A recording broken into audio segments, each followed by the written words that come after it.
if Amazon could have it their way, they would, take all the traffic away from Walmart, take all the traffic away from your Shopify store. And in fact, one of the most successful people I know in the world of e-commerce has a Shopify store. And when you go to check out on the Shopify store, they have a button to check out on Shopify and a button to go over to Amazon and buy it. I thought that was so interesting. And he's like, people feel more comfortable buying on Amazon, so be it. Anyway, that's all to say, sending Google ads to your Amazon listing from a strategic perspective, I really, really enjoy. It's something that I've thought a ton about over the last year. Like when I first heard about it and I first started doing it, I spent way too much. So if like someone's spending like $10,000 a month on their Amazon ads, I'm like, well, let's spend $5,000 a month on Google ads. And I don't think it needs to be that extreme. And I think it could be much smaller, like a budget of a tenth. So if you're spending $10,000 a month on your Amazon ads, maybe spend $700, $1,000 on Google ads. And I like that because it just sends that sort of positive ranking signal to Amazon. So that's probably that's one thing that I've really, really enjoyed over the last year. And I think I've built a lot of spreadsheets to try to evaluate like the lift that comes from it. So like, when did you start doing Google ads, sending the traffic to your Amazon listing? And did you notice any rank changes as a result of that? And it's a little bit hard to tell because there's always these moving things, but I just found that running a relatively small Google ads campaign is like a very easy thing to do. It's a very good signal to send to Amazon that says like, hey, this is a product that we're willing to invest in. We're sending off Amazon traffic. So I think that's just, again, that's a really simple thing to do to grow, I think. Mm-hmm. Okay, thank you. Michael, give us your suggestion how to work with analytics, how to optimize Amazon PPC, and okay, we all work with analytics, with data, etc., but maybe you have your tips and your tricks how to do it better. Yeah, I think I always said, even if you had access to every single data point and like every single click that every single person ever made, it would be like, well, now what? You have so much information available. And again, I think that's part of the trend over the last 6 months or so is that Amazon's starting to give you more and more information. There's more and more analytical data for you to use. The things that have really bubbled up for me that I found to be most effective is this workflow. So I'll give you a workflow that I use. One thing I like to do is look at total spend per product and total revenue per product to get a total ACoS per product. And that's actually surprisingly hard to do, to get how much am I spending on every single product? And how does that compare to the overall revenue for that product? So I'm talking total sales, to get a total ACoS for the account and a total ACoS per product. And that is something that is surprisingly tricky to do because you need to go into your business reports and download your sales per product. Then you need to go into advertising and get your spend per product. You need to do some fancy footwork in order to get your spend for sponsored brands. So it's all sort of tricky to sort of put this report together. But I think it's one of the most important reports that we can do. So now you have your product level total ACoS. So you have how strong, which sort of tells you a lot of things. It tells you how strong things are doing organically. It tells you how strong things are doing via paid. And what that allows you to do is it allows you to pinpoint, where am I doing poorly in a total ACoS in my advertising? So if you have a product with a really high total ACoS, well, now you've just zoomed in on what campaigns to go optimize. You sort of know exactly this product has a high total ACoS. I'm going to go only look at the campaigns that are sending traffic to that product and make decisions about it. And you can do a myriad of things to optimize and improve it. Increase budgets, decrease budgets, introduce more keywords, reduce the keywords, tons of stuff to do. But I think that's so important. I've also really started balancing that with, as a PPCer, incorporating more organic and sponsored rank. So how aggressive am I bidding on this keyword, and in what sort of sponsored position am I? What organic position am I? Do I need to maybe think about CTR optimization? Do I maybe need to think about conversion rate optimization. What is it? And it all sort of starts with that total ACoS for the account, total ACoS per product. And I think in terms of analytics, that should be our starting point. Because then once you sort of see something that you like or don't like, let's say your total ACoS is too high, you can begin to make decisions. What am I going to do with my advertising campaigns? Maybe your total ACoS was better in the past than it is today. So maybe you had a total ACoS of 10% and now it's 20%. You can begin to sort of look at your optimization history. You can begin to look at, what is my competition doing? Did I lose ground to my competition? I think one of the biggest mistakes that people make with looking at analytics is not realizing why numbers went up or down. So did my ACoS get better? Did my ACoS get worse? Sometimes it gets worse. You didn't even touch anything in your campaign. So it's really important to know why things are behaving the way that they are. So I would say that's a really good workflow to follow when it comes to sort of using analytics to make better decisions. Okay, Okay. and if we don't have any obvious reason of, for example, dropping of your advertising and rise your ACoS, at first look, everything worked like yesterday, week, months ago, etc. What to do in this case if you can't find any reason? Yeah. So the question is, what if your campaigns are getting worse and you can't find the reason? Yeah. And I think this happens a lot where campaigns are, something is happening and year over year, the performance was better last year than it was today. Here's my workflow to sort of determine that. The first thing I ask myself is, what has the competition been doing? So for that, what I'm looking at is the Product Opportunity Explorer. That's a new report inside Amazon. And the first thing that I look at is the amount of product launches done by my competition. And truthfully, I will say, if my competition in that niche has launched more products than I have, and sometimes it's many more. Sometimes I'll meet people that haven't launched a product in 12 months, but the average competitor has launched 4 products. That's a really difficult environment to work in. So from there, I would say it's almost a company strategic decision in order to launch more products to remain more competitive so that you can continue evolving with the market. So that's the first thing I'll check in. The second thing I'll check in is just a general ranking report. Me, organic position, sponsored position versus like my 5 closest competitors, ranked with our most valuable keywords. So like the top 20 valuable keywords. So now I'm looking at my top 20, 25 most valuable keywords, my snapshot of where I am organically, where I am paid, and then my competition next to that. Preparing this report, I can sort of get a sense of, hey, why is this competitor ranked much better than I am for a lot of these terms? And then I can begin to say, oh, what is it about their listing that allows them to have a stronger organic ranking for that position? I'll look at the sponsored ranking and I'll say, oh, they're being more aggressive on this blend of keywords, and I'm being more aggressive on this other blend of keywords. So all of that is to say, it'll help me zoom in on keywords to optimize for. Because oftentimes, like if a campaign gets worse without me doing anything, it can often be because maybe have been focusing on the wrong keywords and I need to sort of shift budgets around. And that's generally what I'll do. I think PPC is really a game of 80-20, or like where you shine the spotlight. So it's all a matter of like, if market forces would take a keyword that was doing well and now it's doing worse, there's lots of stuff to be said about it. But one of the first things would be like a strategic decision, which might just be, let me reallocate some budgets towards the things that are doing well to buy me some time for the keywords that aren't doing well.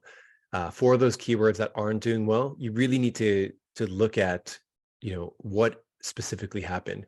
And it could be that a competitor showed up and it has begun to take a lot of market share away. But from a PPC perspective, if that were to happen, I'd want to know, like, did I slip in sponsored ranking? Like, did my impression share go down? Did my average sponsored rank go down? Am I doing all the types of sponsored products and all the sponsored brands and all the sponsored display for that sort of niche of keywords and related product targets to go after? So it's really a matter of where did the dip happen, and then sort of determining why the dip happened. Okay, Okay. I got it. Thank you, Ross. Yeah, talking about analytics a little bit more. So one more question that I have about that is, do you use brand analytics? And if yes, so maybe you can share some workflows, how you work with this report. Yeah. So have you used the search query report, like the search query dashboard, which that's probably, I was most excited about that, which like lists the 1,000 terms. I've been really frustrated with that after I got deeper with it, because I found it to be really inaccurate. Like my sponsored product search term report would tell me, I had 50,000 impressions for something and 30 orders for a particular keyword. And then I would look at the search query report and it would say I got like 1 order for a keyword. So the utility of that has been really, really frustrating for me. And even just maybe a month ago, I would have told you that was my favorite thing. The thing that I do like from the search query report is change over time. So even though if you look at it on a snapshot, so like if you look at just one data point or 1 week for one product, I don't think it's that accurate. What I do think is accurate is if you stack one report from 1 week and then the next week, and then the next week, and then the next week, and you just sort of continue to add to it. I do think it can tell you trends.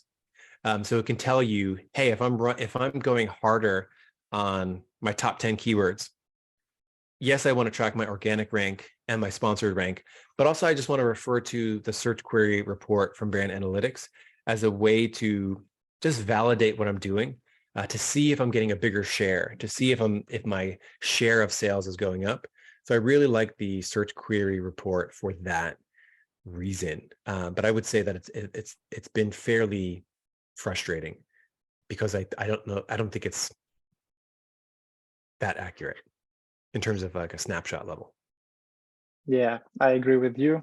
There are definitely some problems with numbers in that report. Yeah, so weird. Like sometimes my sponsored product search term report, will be like 10 times more than what I see in that. It's pretty frustrating. Yeah, pretty weird. Okay. I would also say another thing that's really good with the brand analytics area is like search catalog performance. And again, it's crazy that as an Amazon marketer, you should just dedicate 20% of your time to just like seeing the new stuff that Amazon has available. So like the search catalog performance, I think is interesting because it will just simply tell you the difference between impressions, clicks, and purchases for your products. So it sort of takes that same information that's on the search query report and it just puts it on a per product basis. So you see every one of your products, how many impressions it got, how many clicks it got, how many cart ads and purchases it got. And that way you can see the dip for your conversion rate per product if something like that were to happen. So again, it's all about of like zooming in where to go and focus. And that's a report that I found enjoyable. Yeah. Okay, so let's move on. From your experience, what are some of the biggest challenges that new sellers face when they start Amazon PPC advertisement? And maybe you have some tips for them. Yeah. So I will tell you, if I were to launch a product tomorrow, I would launch with as much as I could. This might be weird to say, but if I were to launch a product tomorrow, I think Amazon has gotten so competitive that if I were to launch a product tomorrow, I would do all the PPC things. So like all the PPC things, like, I would decide if it's more of a auto broad match type product or more of a exact match product. So I think if there's a product where maybe it doesn't have a ton of search volume. So like the exact matches are going to be too small or something like that. Like they're not going to be enough search volume. Then I have played around more with, even like a broad or auto type launch where you're just trying to discover as much as possible because the exact matches aren't going to work. I would say 9 times out of 10, I'm doing a lot of exact matches when I launch a product. So I would do that. I would do all the sponsored product things. I would really go hard with that. But I actually think if I were to launch a product in the next week, actually the biggest thing I would do would be a lot of off Amazon traffic. I would really want to like be really strategic with partnerships, influencer marketing, Google Ads traffic, in addition to all of the other things, because what I would want is as many eyes on the product as quickly as possible. And sometimes busting into a top spot can be relatively difficult. So honestly, I think that's something that a lot of new products should be considering, which I know is kind of odd to say because I do only Amazon advertising as a service, but I think that it's just becoming more and more beneficial, and it can be really lucrative to coordinate with influencers, to have a lot of build an email list in the space so that when you launch a product, you have a list of ideally former customers or you've struck up partnerships. That way you can really leapfrog over people who don't do those things. So I know that's a little weird thing to say, but I actually think it's a cheat code, to be honest. Okay, listening to you, I understand that you like more into some aggressive setup strategies. Yeah. Aggressive is a word to do it. I would just say it's like I'm trying to penetrate into the market like as much as I can. I want. Yeah, Michael, we call this aggressive strategy. Yeah. I would say for sure. Aggressive. It's more aggressive than only doing Amazon PPC. Mm-hmm. Yeah, just considering that a lot of clients, they have limited budgets, and like a very common question for us is like, I have a very limited budget. From what do I start? What will be the most effective to start with?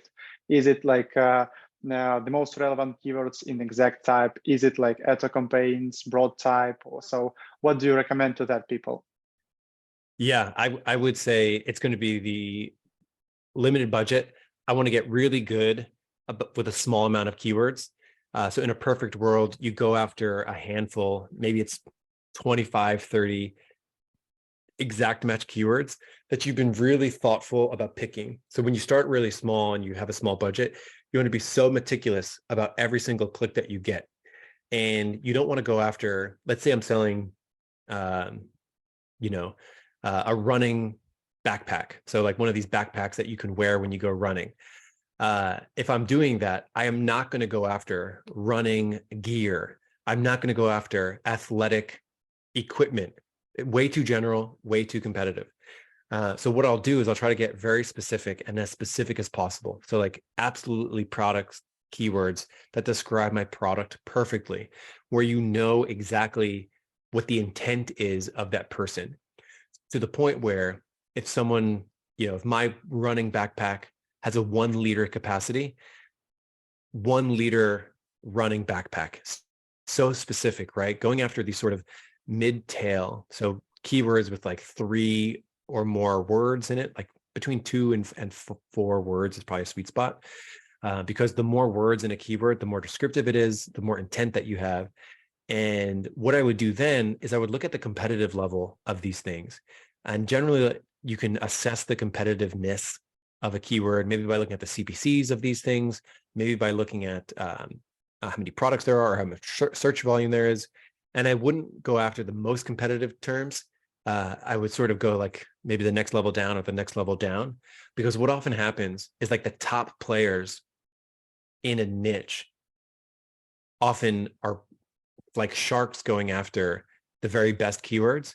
So I would almost go after the like 2nd tier or 3rd tier keywords, maybe that they aren't paying attention on, maybe that they've stopped optimizing for. And I get really good at optimizing at those like mid-tier keywords, get my relevancy up for that, get my click-through rate up for that, really try to focus in on that segment, and then slowly but surely build momentum to go after higher value keywords over time. So that's generally what I would say to someone who's got a smaller budget. Okay, so let's summarize. Like your tip is to focus on met search volume keywords, like the most relevant for you, but in what match type? Is it exact? Is it phrase, broad? What do you recommend? If I'm launching, I'm going to do primarily exact for sure. Maybe I might sprinkle in, if I launch with 25 keywords, maybe I'll have 1 or 2 phrases to test the waters. And what do you think about ASIN targeting and that stuff? Because when you have limited budgets, of course, you need to focus on the most relevant keywords to you. And as you said previously, not try to compete in the biggest keywords, but should we focus only on keywords, or we can split these budgets like 80% to keyword targeting and maybe like 20% to ASIN targeting, or go completely only for keywords? What do you suggest? Yeah, I'm going to answer this question by zooming out even further. If there's more budget to do more stuff, then absolutely do the more stuff. So if you can add 20% budget, so let's say you're spending $1,000 a month on this launch with the exact match, and you can spend another $200 a month on ASIN targeting, then the answer is going to be yes, to do more stuff. And then can you find $200 more to do, auto? Can you find $200 more to do the next thing and the next thing and the next thing? The answer is always going to be yes. However, the question is, if you only have $1,000, should you do $200 for ASIN targeting? And that's where I would say, if you see something really, really juicy, so let's say there's some kind of high volume product that you're really competitive against, like people would want to buy yours instead of theirs. If you find something like that, I would say go for it. But in general, the trouble you run into is, if we're talking about limited budgets, small budgets, one of the most common issues is like spreading yourself out too thin and being a really timid advertiser because you only have a budget of like $200 for the entire month on your ASIN targeting. And it's just not worth it. Like, what are you going to get? Five clicks a day, 10 clicks a day. It's going to be so small. You're going to end up with so little data. And that's a major issue with smaller budget campaigns, where you're hamstringed with actually going on it. So to answer your question, if you can find extra budget and you find good ASIN targets to go after, of course. But if you are talking about like splitting up your budget so much that you're not going to get enough data, I would say then no, don't do it. Go harder on some smaller things than like try to spread yourself out too thin. Okay, I get it. Thank you. So yeah, okay. We almost all, and if somebody from our guests have any question, please put them in chat box and we will discuss. And last thing I want to ask you, Michael, for example, imagine I'm running my first product, on Amazon storage, and I'm ready to start. And what suggestions regarding PPC you can give me to get success? Mm-hmm. Yeah, so I would say, where's the most likely place to get orders is going to be the sort of like direct response, high search intent searches. So I sort of was just referring to that, where it's somebody actually searching for the thing that I'm selling, and I'm able to provide them with the very best product for it. So, at the end of all of these like PPC tips, tricks, and strategies, it's like, when somebody searches for something that describes my product, am I able to give them the very best product for it? Another gigantic issue that I see a lot is not having the absolute best product, like not having the absolute best product listing that describes that thing. Okay, I right? don't have Yeah. answer for this question, but Yeah. I already have this product on Yes. on Amazon, and what I should to do. It Yes, means yes. yeah, why asking, because a lot of clients come to Amazon and don't know what they do, and Yeah. they start understand it when they invest $1,000 Yes. in the project. Yes. Well, I would also say if somebody's launching a product and they don't know what to do, they should hire someone like you or anyone, right? But in general, the thing that I think is really valuable is to really try to be, after you have the best product, really try to be specific about, I call them like mid-tier keywords, which is like what I was referring to, where it's like keywords that you have a chance on, keywords where you're not going against long-standing players and you're just absolutely going to get crushed against them on these hyper competitive, really valuable keywords. So I spent a lot of time when I first launched a product thinking of what keywords can I actually be competitive for. Doing that keyword research, I think is so fun and valuable in the early days, where it's just like, where are these mid-tier keywords that I can find a back door in, almost, where it's like the main competitors, maybe they've forgotten about it. Maybe they're focused on optimizing for other things. And I can sort of find that back door of these medium to low competition terms. So I do enjoy that. And then you optimize your product listing for that as well. So you get this unified PPC and organic experience.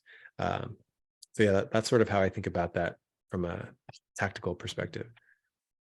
Okay, thank you, Michael. And let's move to question from our guests, and we have a question from Krenik Dan Sebastian. I hope I correctly pronounced your name.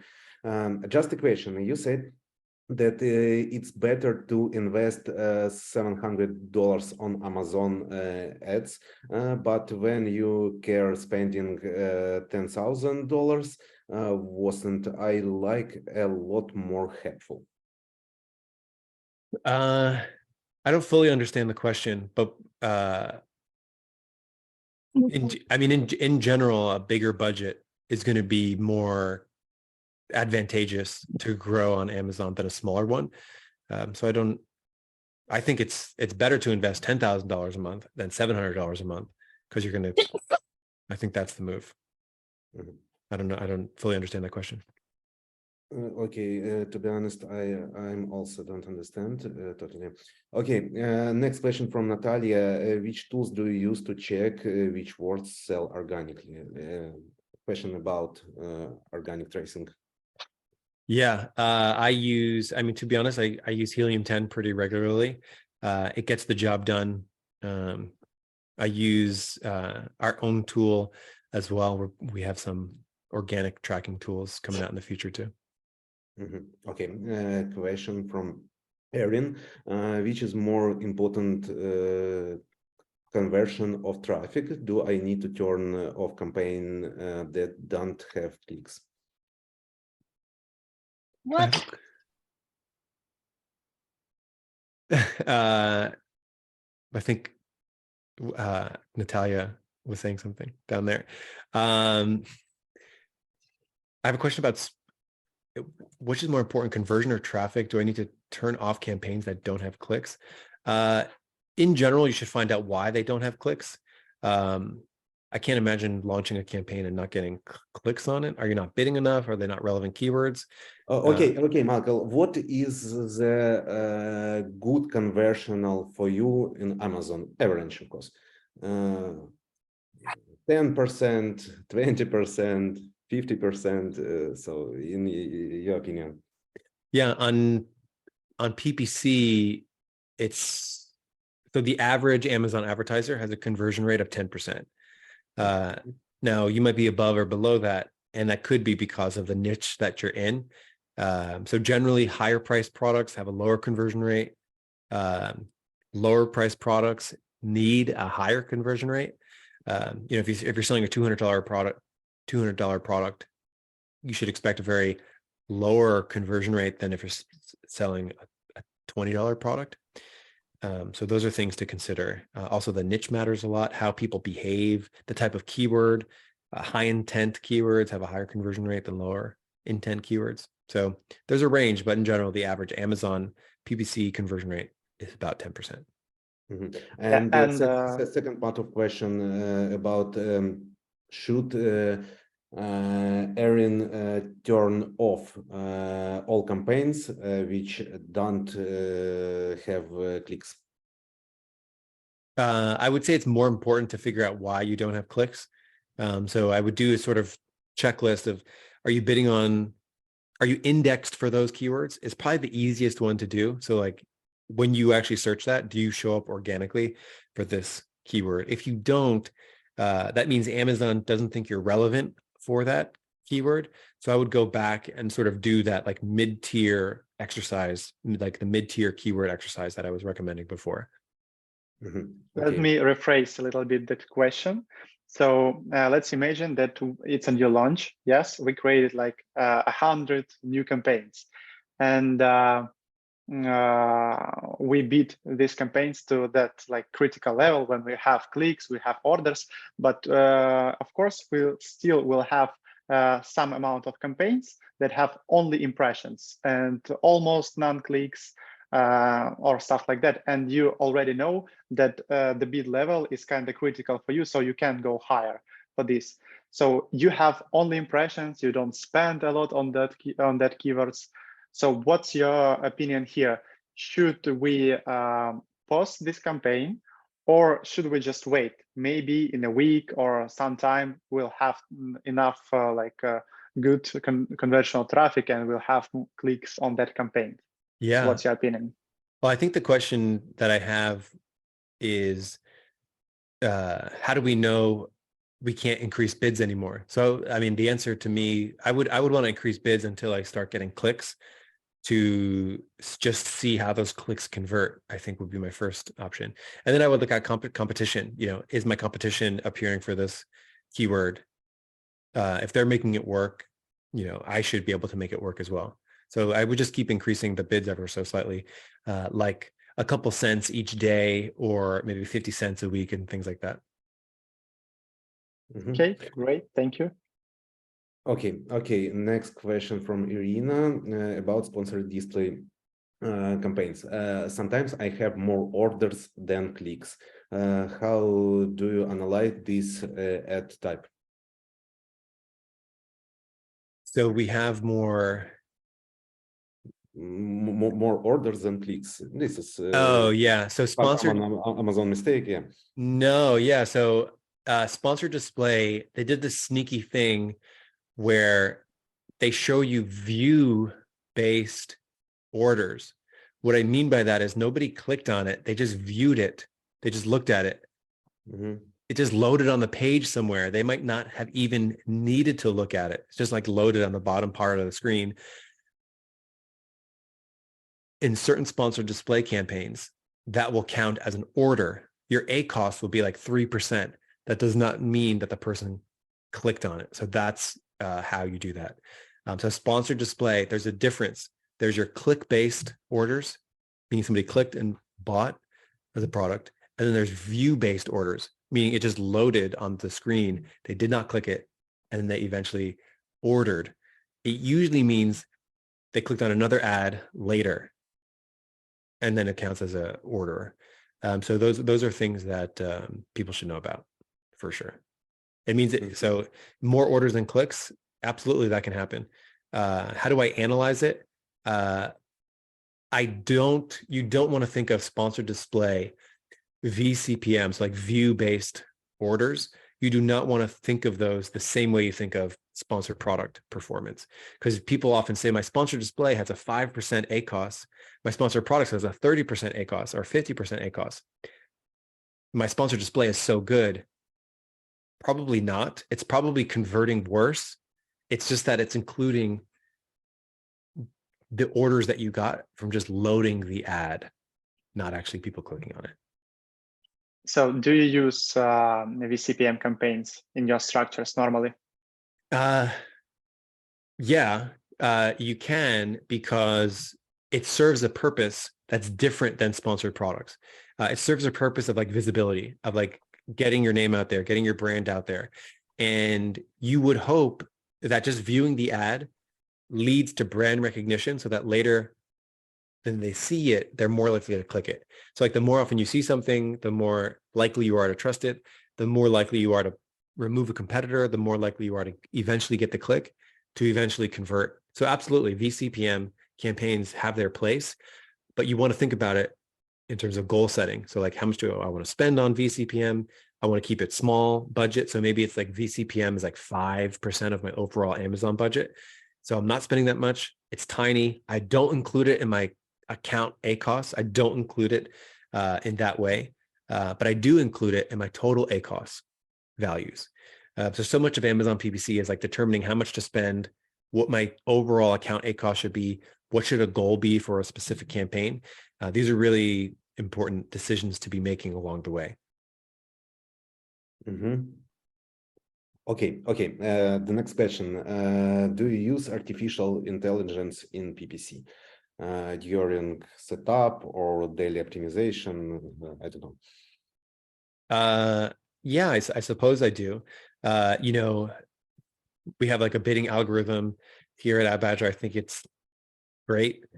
So doing math is something that I think an algorithm can do better than humans. I think maybe evaluating, you know, competitor pages versus your page to sort of get a sense of what keywords are on the product pages and how you can improve your product listing. So like writing, I think is a really good one. Writing sponsored brand ads is a good one. So yeah, I think writing and math for sure. I mean, I think everyone on the internet, anyone who works behind a keyboard should be using AI a little bit more. But those are the two big ways that I do it. Okay, next question about organic review. What is the best way to get a lot of organic reviews? Very important question. So yeah, how do you handle this problem? Yeah. So to be honest, the companies that I talk to that are the most successful, that get the most reviews, do the hardest thing. And that hardest thing is build up their own email list. So what I mean by that is, you know, they have their own website, they have their own email list that they market to. So then when it's, you know, it's the holiday season, they can email their list. When they're launching a product, they can email their list. When their customer, they can email their customer, what did you think of that product? They have their own list and they can ask their people, what do they think? Oh, you liked the product? Can you leave us an Amazon review? That is the hardest, but also the most effective thing that I see the biggest brands do. They think big, right? I think so many times the smallest Amazon companies are thinking small. They're like, I'm only going to do Amazon. I'm not going to build my own email list. I'm not going to have social media. I'm not going to build a community around my brand. And their company stays small because of it. It's like the biggest companies I see have their own email list. They incentivize, they want to get people from Amazon into their own ecosystem.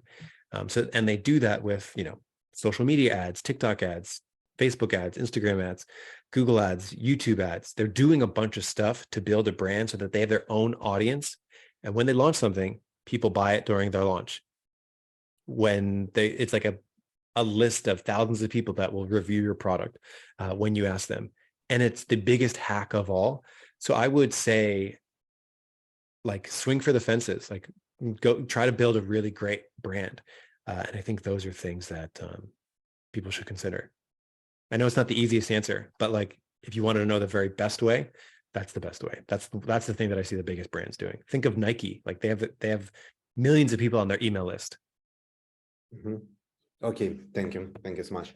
The next question, thank you sharing lots of important information. Low margin products which only have profit with general low bids, broad keywords campaigns, but isn't not enough to scale. All other options have been already tried, but we have still lots of stock on it. Maybe you have some recommendation on how to scale without external traffic. Thank you in advice. Yeah, I think one of the hardest campaigns I ever worked on, the hardest, cell phone cases. cell phone cases where like the case is like as low as like $8, $9 for an iPhone case. And it's hyper competitive. So it's like hyper competitive. And what we did for them was pretty interesting. They were really, really good at saying, I'm going to bid on this keyword at a loss because it's going to fuel my company later. Meaning they were really good at knowing what the absolute best keyword would be to get in a high position for. And they focused a lot on that small family of high value keywords that they knew they were going to lose. So a lot of times when we think of overall PPC, we say, okay, I have these ranking campaigns where these ranking campaigns I'm going to lose some money on. I'm going to go after them with a high ACoS to boost my ranking and like boost sales and like boost reviews and do all those things. For whatever reason, when we shift to a low margin product, which is like a low cost product, like $8 or $9, we all of a sudden don't want to do that anymore. And I think it's doubly true for there. So basically what you end up with is a small percentage of your budget. Maybe it's 30% where you're going after these ranking campaigns and you're losing money. And you want some kind of upper threshold. Maybe it's 70%, 80% ACoS, but it's well worth it. So you're really strategic and really specific about the small groups of keywords that you're going after. And then you're optimizing for that to try to get a strong conversion rate for that.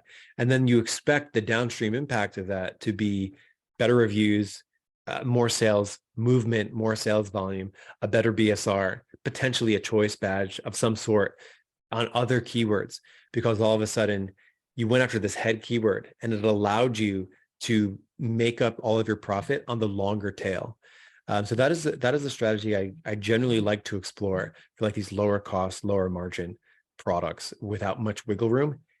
It's the nature of the beast almost, so it's tough. Okay. Next question. Have you got some methods to check the vCPM metrics? Do you see any serious danger in organic lowering due to vCPM? May it be something harmful in long period? Yeah, I'd love to call these people by their names too. How do you pronounce this person's name? Dmitry. Oh, Dimitri. Oh, okay. Yeah. Cool. So what I would say, Dimitri, is think of it like a pyramid. Like the base of your pyramid is sponsored product, exact match campaigns. You go up a little more, then you have sponsored brand campaigns and phrase match keywords and maybe broad match keywords and category targeting. Then you go up a little more. You have maybe sponsored display campaigns. These sponsored display campaigns like vCPM, you don't want to build your pyramid on there, but you want to dedicate some amount of your budget towards exploring. And that's what I would call vCPM campaigns. You're exploring what's out there. You're showing up in different areas that might not have a high conversion rate, that have a lower conversion rate, but it's going to put you in places where you were not previously.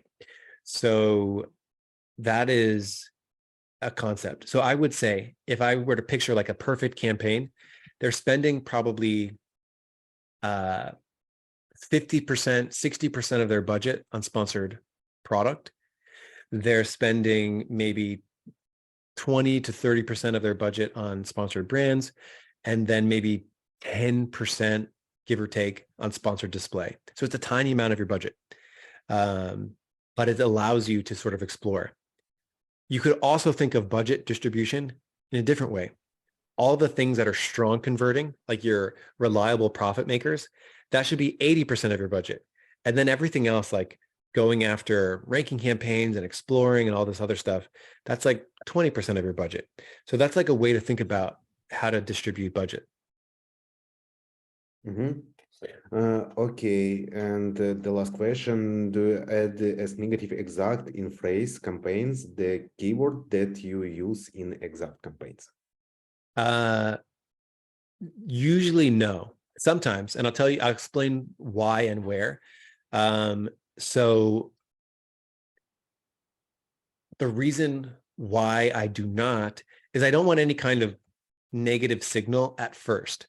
meaning I don't want Amazon to think like, hey, I don't want to appear for this traffic in general. But what I will do is I'll do a duplicate search term report where I find the terms. Okay, it appeared in the exact campaign and it appeared in the phrase campaign. Where did it do better? And I asked myself that question.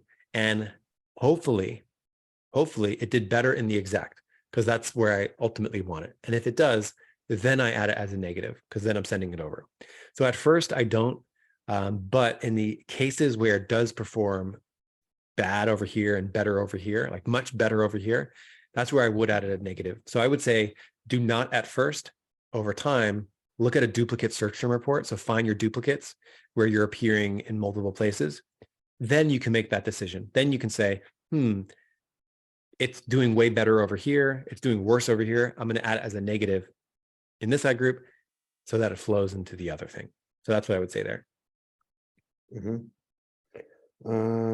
Okay, and Natalia also had another one question. So do you have any online courses about Amazon advertising? Yeah, we have one, but I would say, we have one. You need to be a customer in order to access it though. But what I would say completely for free, we have like 250 podcast episodes about Amazon advertising. I've talked about a lot of topics in a lot of detail. I talk about all these topics in great detail, like 30-40 minute episodes on vCPM and all those things. So I would say check out our podcast. Just type in, PPC Dan or Amazon advertising podcast and look for the Ad Badger podcast. It's something I'm really proud of. Okay. Okay. Thank you, Michael. And I remind today with us was Michael, CEO of the American agency, Amazon agency at Badger, and our colleague and our friends. And thank you for joining us today. It's a pleasure to speak with you. And have a good day, have a good week, have luck with sales and your you too. Yeah, thank you, and thank you for joining us today. It's an absolute pleasure. Nice to meet you. Yeah. Okay, bye, It was great talking to you.